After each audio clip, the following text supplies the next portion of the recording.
જડ ભરત જંગલમાં ફરતા હોય, જંગલના સરદારે સંકલ્પ કર્યો મારે ત્યાં શેર માટેની ખોટ પુરાય તો 32 લક્ષણા પુરુષનું મસ્તક માં કાળીને ચડાવીશ. અને એમાં કાગડા ને બેસું ડાળને ભાંગવું એને ત્યાં સંતાનની પ્રાપ્તિ થઈ.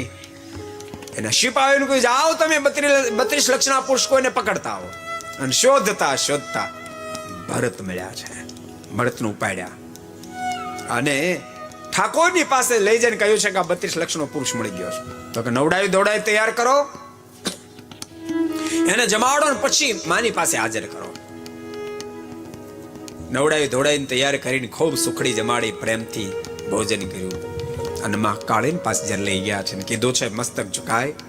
ખડગ હાથમાં ઠાકોર લીધું, મસ્તક ઝુકાઈને માં કાળીને કહ્યું, હે માં હું તો ભાગ્યશાળી બની ગયો, આજ મારો ભોગ તને ચડશે. પ્રેમથી તું સ્વીકારી શકે છે.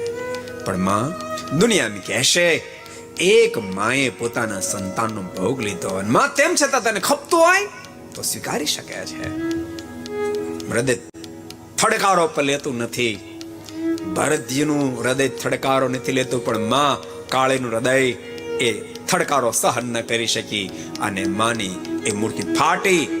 દ્વાદશ ભુજવાળી મહાકાળી બહાર આવ્યા છે અને ઠાકોરના હાથમાં ખડગ આંચકી અને ઠાકોરનું ધડથી મસ્તક અલગ કર્યું છે. બીજા સિપાહીઓના પર ધડથી મસ્તક અલગ કર્યા. ભરતજીનું સંરક્ષણ કર્યું છે.